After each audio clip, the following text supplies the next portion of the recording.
The bus groaned as it pulled down a lonely stretch of highway, dust rising behind it in the evening light. Emily sat near the back, hugging a faded backpack against her chest. The fabric was torn in places, its zipper stubborn, but it was all she had left that felt like hers. Her father's words from that morning wouldn't leave her alone. "This is for the best. Maybe now you'll finally stop being a burden." He hadn't said it softly. He hadn't even looked at her when he loaded the bag into her hands. Her mother, standing in the doorway, hadn't cried. She'd only whispered, "Don't embarrass us." Emily pressed her forehead to the window, watching endless fields blur together, her throat aching. Other girls her age were heading off to college, to jobs in the city, to lives they chose. She wasn't going anywhere by choice. She was being sent away, to live with a man she didn't know, a farmer her parents had described as barely scraping by. They had called it an opportunity. To Emily it felt more like exile. She tried not to imagine what waited at the end of this road. A stranger's house, endless chores, a new set of eyes ready to weigh and judge her the way her own family always had. The thought made her stomach twist, and for a moment she wished the bus would keep going, never stop at all. But beneath all the fear, a quieter thought flickered, one she barely let herself touch. What if this place was different? What if just once someone didn't see her as too much or not enough, but simply her? The bus began to slow, its brakes squealing as the driver called out the town's name. Emily's chest tightened. This was it. The doors would open, and she'd have to step into whatever life was waiting. She gripped her backpack straps and whispered to herself, almost like a promise and a prayer at the same time, "Please let me find a place where I finally belong." The bus doors hissed open, and Emily rose on unsteady legs. The evening air was cooler than Emily expected as she stepped off the bus. The town around her looked small, almost sleepy. Brick storefronts with fading signs, a single gas station humming under its flickering lights, and streets so quiet she could hear the crunch of gravel beneath her shoes. And then she saw him. A man stood just beyond the bus stop, his posture straight but relaxed, like someone who had grown used to hard work and long days. He wore a plaid shirt rolled at the sleeves, jeans that had seen better years, and boots dusted with earth. His hair was dark, his jaw strong, and when his eyes met hers, she braced herself for the look she knew too well. Pity, disapproval, disappointment. But it didn't come. His gaze was steady, calm, as if he wasn't measuring her against anything at all. Without a word, he stepped forward and lifted the worn backpack from her shoulder. "I'll take that," he said, his voice low and even. "Name's Jack." Emily hesitated, her fingers clinging to the strap before finally letting go. He slung the bag over his shoulder like it weighed nothing, then tipped his head toward the lot. "Truck's this way, you must be Emily." Her throat tightened, but she managed a small nod. They walked side by side toward an old pickup parked near the curb. The paint was faded, the body scratched, but it ran with a quiet hum when Jack turned the key. Emily slid into the passenger seat, the smell of leather and dust filling the cab. As they pulled onto the road out of town, she caught sight of two women sitting on a bench outside the gas station.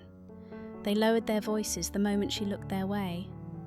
She didn't hear the words, but she didn't need to. She recognized that hush, that quick glance, the way people's eyes slid over her like a judgment. Jack's hands stayed steady on the wheel, his face unreadable in the fading light.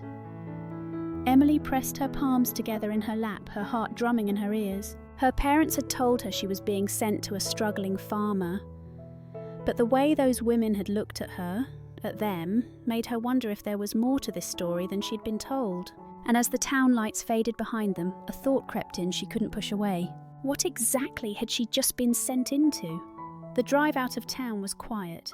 The only sound, the low rumble of the engine and the rattle of gravel under the tyres. Emily kept her hands folded in her lap, stealing glances at Jack from the corner of her eye. He didn't fidget or fill the silence with small talk. He simply drove, calm and steady, like someone who'd made peace with long stretches of quiet. When the truck turned up a gravel lane, Emily leaned closer to the window. At the end of the drive stood a 2-story wooden house with paint faded by the sun but neatly kept. the porch light glowing soft against the darkening sky. She had expected something falling apart, a place as unwanted as she felt. But the house looked lived in, cared for. Jack carried her bag up the steps and held the screen door open. "Go on in," he said simply. Inside, the smell of wood smoke and roasted meat wrapped around her. The kitchen was warm, a single lamp casting light across a sturdy oak table. A pot simmered on the stove, and for the first time that day, Emily realised how hungry she was. Jack set a plate in front of her. Stew, thick with vegetables, a chunk of bread on the side. "It's not fancy," he said, sliding into the chair across from her, "but it'll do." They ate in near silence, the clink of spoons against bowls filling the space between them. Emily braced herself for the glance she always dreaded, the one that measured and judged. But when she finally lifted her eyes, Jack wasn't staring. He was simply eating, as if her presence at his table was nothing unusual at all. Halfway through the meal, a knock came at the back door. Jack rose to answer, and a neighbour woman stepped inside carrying a basket of bread. Her smile was polite as she greeted Jack, but when her gaze landed on Emily, it paused just a second too long. Not cruel, not open disdain, just that faint look of curiosity, maybe doubt. Jack's voice cut through the tension. "This is Emily," he said firmly. "She's with me now." The woman nodded, set the bread on the counter, and left as quickly as she'd come. Emily's spoon hovered above her bowl, her appetite gone. She had barely arrived, and already she could feel it. The weight of being watched, measured, whispered about. She lowered her eyes again, her stomach twisting. If this was only her first night, what would the rest of the town have to say? Morning light spilled across the wooden floorboards when Emily opened her eyes the next day. For a moment she forgot where she was. Then the sound of boots on gravel, steady and purposeful, reminded her this wasn't her old life anymore. Through the kitchen window she saw Jack crossing the yard with a bucket in each hand, his movements practiced, shoulders steady under the weight. Emily hesitated, then stepped outside, the cool air rushing against her skin. "I can help," she offered, reaching for one of the buckets. Jack glanced at her, measuring, then handed it over without a word. The handle bit into her palm, heavier than she'd expected. She took a few shaky steps before her grip slipped, spilling feed across the dirt. Her face flushed hot. "I'm sorry," she whispered, bending down quickly. But Jack crouched beside her, scooping the grain back into the bucket with calm hands. "It happens," he said evenly. No anger, no judgment, just quiet patience. Still, the shame burned. Back home, every mistake had been ammunition. Here, Jack's silence was gentler, but it didn't erase the voice inside her that kept saying she wasn't enough. Later that week, she tried to cook supper. The roast stayed in the oven too long, the edges blackening before she realised. Smoke filled the kitchen, curling against the ceiling. She fumbled with the pan just as Jack walked in from the fields. He opened the oven, waved away the smoke, and cut into the meat. The edges were charred, but he tasted a piece anyway, his mouth curved in the faintest smile. "Not bad," he said. "Bit more practice, it'll be fine." Emily wanted to believe him, but when she glanced toward the window she caught sight of a figure lingering at the fence line, a neighbour passing by, watching. Their lips curled into something too close to a smirk before they turned away. That night Emily lay awake staring at the ceiling, replaying that look again and again. Jack's patience steadied her, but the whispers, the smirks, the judgment she couldn't quite hear, it was all still there, pressing down on her chest. And the question that haunted her every breath was one she was almost too afraid to ask. How long before Jack began to see her the same way everyone else did? By the end of her first week, Emily had settled into a rhythm, though most days she still felt like she was stumbling through someone else's life. She tried to keep busy with small chores, anything to quiet the gnawing thought that she didn't belong here. On Saturday morning, Jack asked if she wanted to ride with him into town. "Just need a few things from the hardware store," he said, wiping his hands on a rag. Emily almost said no. The memory of neighbours' stares still sat heavy on her shoulders. But something in Jack's calm voice made her nod. The drive was short, and when they pulled up in front of the store, Emily braced herself. She kept her head down, expecting whispers and side glances. But what she heard first wasn't about her at all. "Morning, Jack," the clerk called out warmly the moment they walked in. "Your order's ready. Got the supplies you asked for." Another man waiting by the door tipped his hat. "Don't forget, Jack. We'll need you at the co-op meeting on Tuesday. Folks don't make a move without your say." Emily blinked, certain she'd misheard. Jack just nodded politely, as though it were the most ordinary thing in the world. It kept happening. The sheriff waved to him from across the street. A woman outside the bakery stopped to thank him for helping her husband repair a fence last month. Even kids at the corner store shouted his name with excitement, like he was someone important. Emily followed him in silence, her mind spinning. This wasn't the picture her parents had painted of a poor dirt farmer barely hanging on. This was a man people respected, someone they turned to, someone who carried weight in this town. Back in the truck, she couldn't hold it in anymore. They treat you like you're more than just a farmer. Jack kept his eyes on the road, the faintest curve of a smile brushing his mouth. People talk, best not to listen too closely. Emily studied his profile, the steady way his hands rested on the wheel. Something in her chest tightened, a mix of confusion and something else she couldn't yet name. Her parents had sent her here believing Jack was desperate, that taking her in was a favour he could barely afford. But now nothing about that story made sense. If they were wrong about him, what else had they been wrong about? And more unsettling still, why had Jack let them believe it? For a few days after that trip into town, Emily carried a new kind of question inside her. Everywhere she went with Jack, she noticed it, how people straightened when he passed, how their voices softened with respect. It didn't fit with the story her parents had told. But if the town admired him, why did she feel the weight of their stares pressing harder on her shoulders? One afternoon, Jack was loading sacks of feed into the truck, and Emily wandered the narrow aisles of the store. She traced her fingers along a row of canned goods, pretending to be absorbed, when two women passed close enough that she caught their voices. "I still don't get it," one whispered. "Jack Brennan could have anyone, and he brings her." The other laughed, low and sharp. "She won't last. Give it a few months, she'll be gone." Emily froze. Her hand tightened around the can she was holding, her pulse quickening in her ears. She kept her head down, waiting until their voices faded, then set the can back on the shelf with trembling fingers. On the drive home, Jack talked easily about the weather and the planting schedule, but Emily barely heard him. She pressed her hands together in her lap, staring out at the fields as they rolled by. The words clung to her skin like burrs she couldn't shake. That night, lying in the small room upstairs, she stared at the ceiling long after the house had gone quiet. Jack's patience, his steadiness, they felt real. But the whispers echoed louder, louder than his kindness, louder even than her own heartbeat. And as the darkness pressed in, the thought she couldn't silence was the one that hurt most. What if the neighbours were right? What if Jack woke up one morning and saw her exactly the way everyone else did, someone unworthy, someone he never should have brought here at all? The whispers didn't fade. They followed Emily everywhere, at the store, at the market, even in church pews where people smiled with their mouths but not their eyes. She carried those words home like stones in her pockets, heavy, dragging her down. One evening, rain tapped steady against the windows, while Jack sat at the kitchen table, sorting through a stack of letters. Emily lingered nearby, her fingers tracing the edge of the ledger she'd been working on. The numbers were simple enough, but her thoughts were anything but. Finally, she set the pencil down. "Jack," she said quietly, her voice almost swallowed by the rain. "Why me?" He looked up, puzzled. "Everyone whispers," she continued, her throat tight.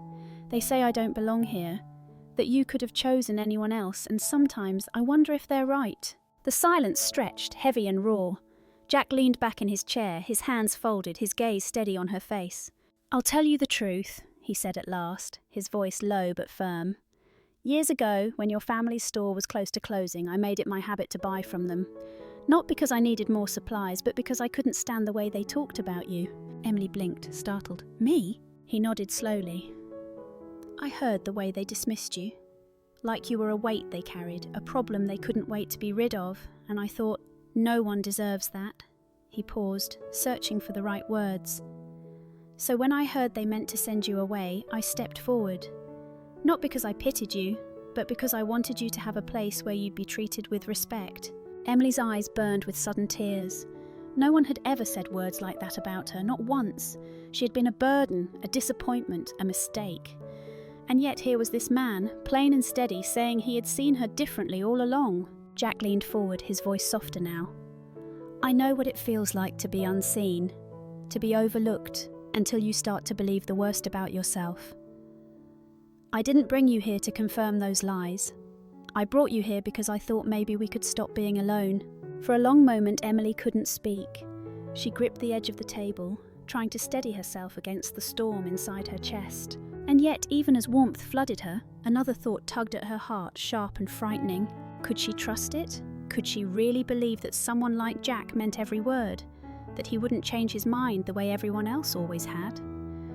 The days after Jack's confession felt different.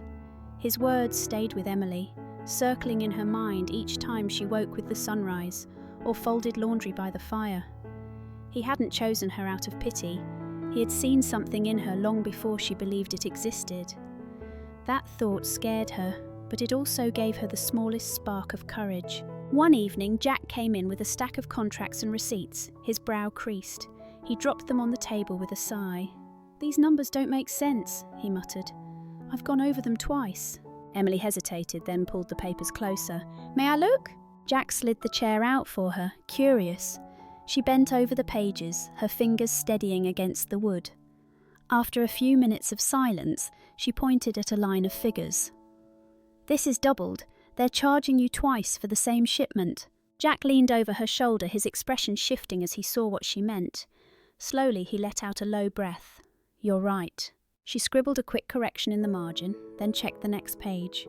Within half an hour, she had balanced the books better than Jack had managed all week. When she looked up, nervous at his silence, she saw him watching her with something close to pride. "You've got a sharp mind for this," he said softly. Emily's cheeks warmed. "At the store back home, I used to read the ledgers when no one was watching. My father said numbers weren't my place. But they made sense to me in a way people never did." Jack shook his head. "He should have let you run the whole business. You would have saved him a fortune." The words landed deep, like sunlight on frozen ground. For the first time, Emily didn't feel like someone fumbling through chores she could never get right. She felt useful, needed. From then on, Jack trusted her with more. Letters to suppliers, notes from buyers, decisions about schedules and costs. Emily poured herself into the work, late nights by lamplight, the scratch of her pencil steadying her when doubts tried to creep back in. Still, the whispers in town hadn't stopped. One afternoon at the market, she heard them again, voices low, questioning why Jack let her handle important business. The old instinct rose in her chest, that urge to shrink and disappear. But this time she straightened her shoulders, met the clerk's eyes, and finished the purchase without flinching. When she turned toward the door, Jack was waiting outside, arms folded, a hint of a smile tugging at his mouth. That night, sitting by the fire, Emily realised something she'd never dared to believe before. She wasn't just surviving in this house, she was becoming part of it. And yet, beneath that fragile confidence, another thought stirred, a question she hadn't faced. What would happen if her past came knocking again? Would she still be strong enough to stand tall? It was late spring when the past came rolling back up the gravel drive. Emily and Jack had just finished setting young plants in the garden when the sound of a car engine cut through the quiet. Emily froze, dirt still on her hands, her breath caught in her throat. She knew that car. Her father stepped out first, adjusting his wrinkled coat, eyes sharp and restless. Her mother followed, clutching her purse close, her mouth tight with something that wasn't quite a smile. "Emily," her father said, spreading his arms like they were old friends. "Look at you. You've landed well for yourself. Jack's a respected man. Everyone in town says so." Emily straightened slowly, her hands trembling but steady enough to brush the soil from her skirt. Jack stood a few steps behind her, silent, giving her space to choose how this would go. Her mother's voice softened, almost sweet. "We thought maybe, now that things are better for you, you could help us. Just a little money to keep the store open, for the family." The words struck like stones. Emily felt the old weight rise in her chest, the same weight they had pressed onto her shoulders for years, the burden of never being enough, always being too much. But she wasn't that girl anymore. Her voice shook, but she held it steady. When you sent me here, it wasn't for me. It was to get rid of me.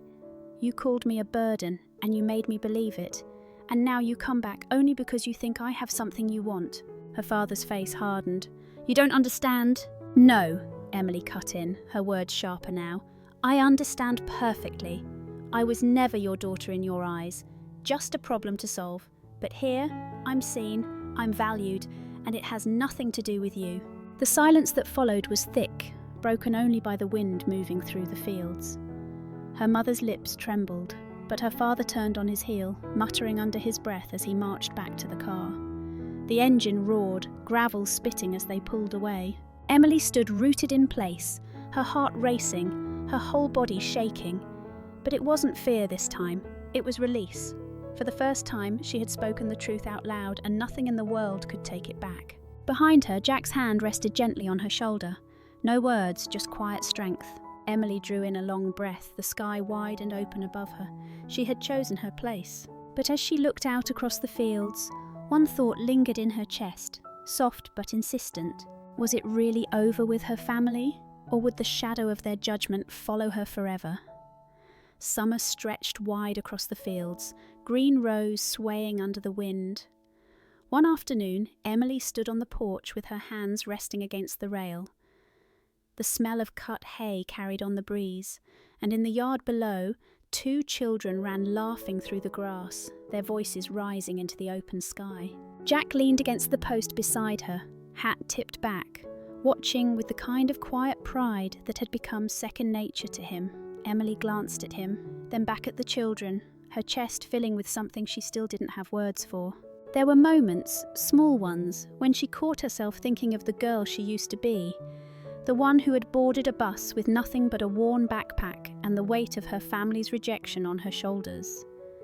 That girl had believed she was disposable, that her worth would always be measured in how little she cost the people around her.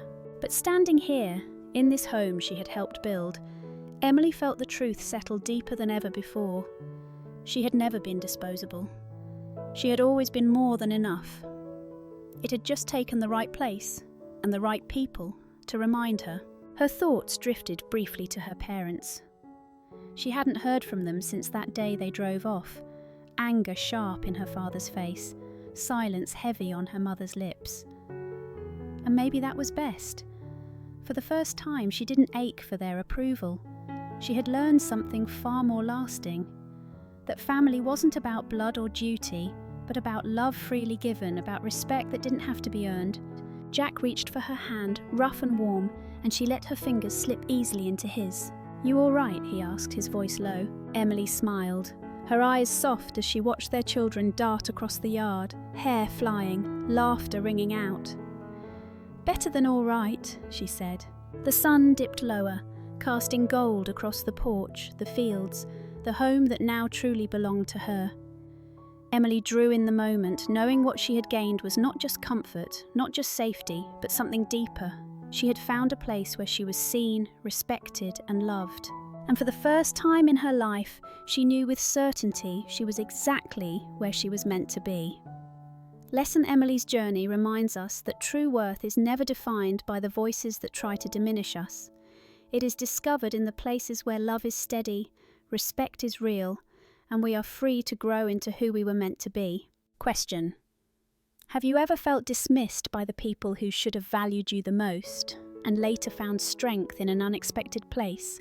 Thank you for staying with us until the end of this story. We'll see you again tomorrow night, right here on Rain Inside.